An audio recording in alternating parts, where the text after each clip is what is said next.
दोस्तों, Indian rail की एक सबसे बड़ी समस्या अगर कहा जाए तत्काल टिकट की समस्या को, तो शायद गलत नहीं होगा। और मेरे हिसाब से तत्काल टिकट नहीं मिलने के पीछे दो रीजन है। नंबर वन, कि हमारी पॉपुलेशन ज़्यादा है, हमारी आबादी ज़्यादा है, आबादी के हिसाब से गाड़ियाँ कम है, इसलिए नहीं मिल रही है।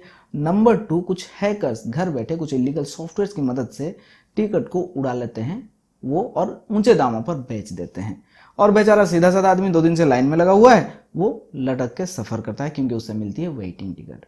तो क्या सिर्फ इन्हीं चीजों को अपने दिमाग में डाल के हम चुपचाप बैठ जाए? क्या इसके अलावा कोई और फॉल्ट नहीं हो सकता है? जी नहीं दोस्तों, और भी कई सारे फॉल्ट्स हैं, उनके बारे में आज के इस एपिसोड में हम बात करेंगे। आपको एक ऐसा ट्रिक बताने वाला हूं। आपके पास जो डिवाइस है, जिस डिवाइस से आप टिकट बुक करने की कोशिश करो, चाहे वो आपका स्मार्टफोन हो, पीसी हो आपका, इसमें भी कई सारे प्रॉब्लम्स है जिनकी वजह से टिकट नहीं बन पाता है, खासतौर से अगर हम बात करें तत्काल के टाइम पर।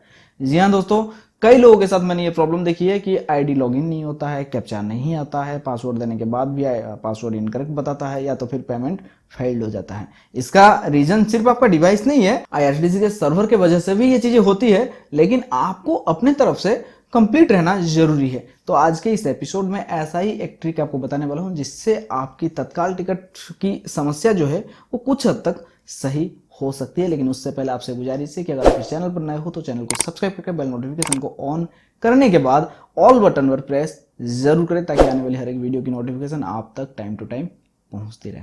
और ये जो समस्या का समाधान है वो कई सारे लोग इससे पहले जानते होंगे, लेकिन दोनों चीजों को, रेलवे के साथ इस समस्या को जोड़कर लोग शायद पहली बार देखेंगे, जो मैं आपको अभी बताने वाला हूं। और ये समस्या का नाम है फोन में जंक फाइल्स। जी हाँ दोस्तों, जिसके लिए जरूरी है फोन को रीसेट करना कम से कम 6 महीने 7 महीने में एक बार। अगर आप हैवी यूजर हो तो, या तो फिर आपका फोन जब भी प्रॉब्लम करे तो आपको रीसेट करना जरूरी है। यही एक रीसेट है जिसके वजह से आईआरसीटीसी की जो रेल कनेक्ट एप्लीकेशन है वो अफेक्टेड होता है और वो टाइम पर काम नहीं करता है।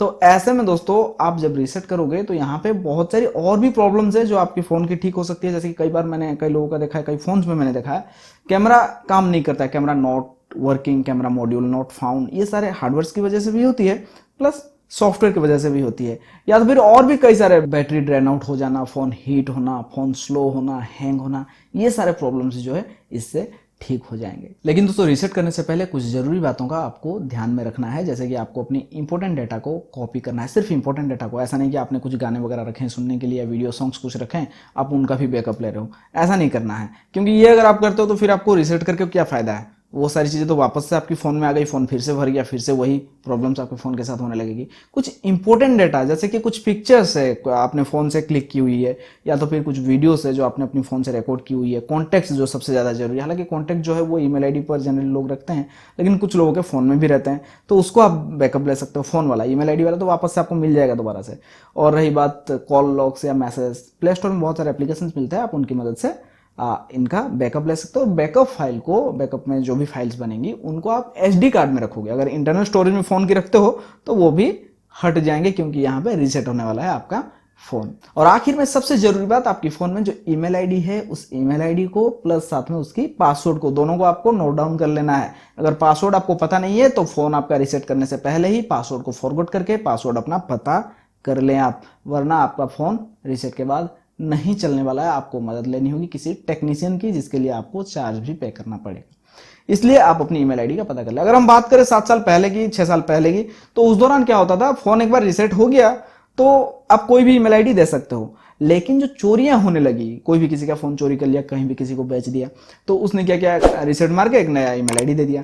तो इन चीजों को रोकने के लिए यहाँ पे किया गया है, जो ऑपरेटिंग सिस्टम एंड्रॉइड है उसमें ये चीजें ऐड की गई है सिक्योरिटी को देखते हुए, ताकि एक फोन रीसेट होता है तो फिर इससे पहले जो ईमेल आईडी था वो ईमेल आईडी वापस से देना पड़ेगा। यानी कि पहला बंदा और ये बंदा दोनों सेम होने चाहिए, तभी ये रीसेट हो पाएगा। अब रही बात कि हम अपने फोन को रीसेट कैसे करें। रीसेट करने के लिए आपको अपनी फोन में सेटिंग्स में जाना है।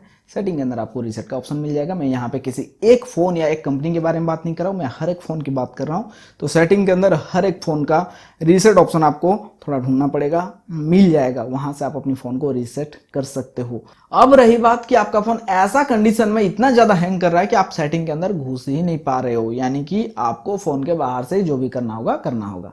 तो ऐसे में क्या करना होगा, आपको किसी दूसरी फोन में अपनी फोन की कंपनी का नाम, मॉडल नंबर देते हुए लिखना है हाउ टू हार्ड रीसेट फलाना कंपनी या मॉडल नंबर जो भी देना होगा। देने के बाद यहाँ आपको बता दिया जाएगा फ़ोन का पावर बटन के साथ वॉल्यूम अप या वॉल्यूम डाउन को प्रेस करके रखना पड़ता है। उसके बाद एक स्क्रीन आएगा जिसके अंदर आपको कुछ इस तरह के ऑप्शंस मिलेंगे। यहाँ आपको रीसेट करना है फ़ोन को। इसके बाद जो है आपको ईमेल आईडी देना कंपलसरी है, ज़रूरी है। अगर आप अपनी फ़ोन को सेटिंग्स के अंदर जाकर रीसेट करते हो, उससे पहले आप ईमेल आईडी को रिमूव कर देते हो तो फिर ज़रूरत नहीं पड़ेगी, लेकिन यहाँ आपको ईमेल आईडी देना बहुत ज़्यादा ज़रूरी होता है। अब आपका फ़ोन जो है एकदम नया खरीदने के बाद जैसा होता है वैसा हो जाएगा, रिफ्रेश फ्रेश एकदम आपका फ़ोन जो है आपके हाथों में होगा। अब यहाँ क्या करना है, जैसे आप अपनी ईमेल आईडी को दे दोगे अपनी फ़ोन में पहले जो दिया हुआ था, तो आपकी सारी कॉन्टैक्ट जो है वो ऑटोमेटिकली आ जाएगी, सिंक हो जाएगी। लेकिन फिर भी आपने बैकअप ली हुई है तो उसको भी आप यहाँ पर रिस्टोर कर सकते हैं, क्योंकि कुछ कॉन्टैक्ट्स अगर आपकी फ़ोन में थे तो वो आपको बैकअप के जरिए से मिल जाएंगे। डेटा वगैरह तो आपको मिल ही जाएगा।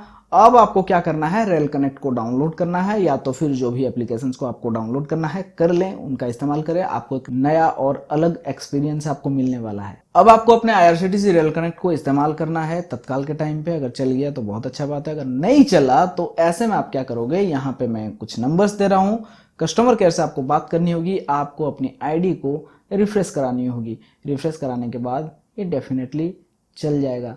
अगर फिर भी नहीं चलता है तो आप समझ लो कि आपकी जो रूट है वो काफ़ी बिजी रूट है, मतलब वहाँ टिकट मिल पाना पॉसिबल नहीं है। ऐसे में आपको काउंटर पर 1 नंबर पर अगर आप आते हो तो शायद आपका टिकट यहाँ से बन सकता है। क्या दोस्तों आपको ये सारी बातें पहले से पता था? तो प्लीज़ आप मुझे कमेंट करके ज़रूर बताएं। वीडियो अगर अच्छा लगे तो वीडियो को लाइक करें। इस जानकारी को दूसरों तक पहुँचाने के लिए वीडियो को शेयर ज़रूर करें। चलता हूँ, फिर मिलूंगा एक और नई जानकारी के साथ। तब तक के लिए टेक केयर, बाय बाय।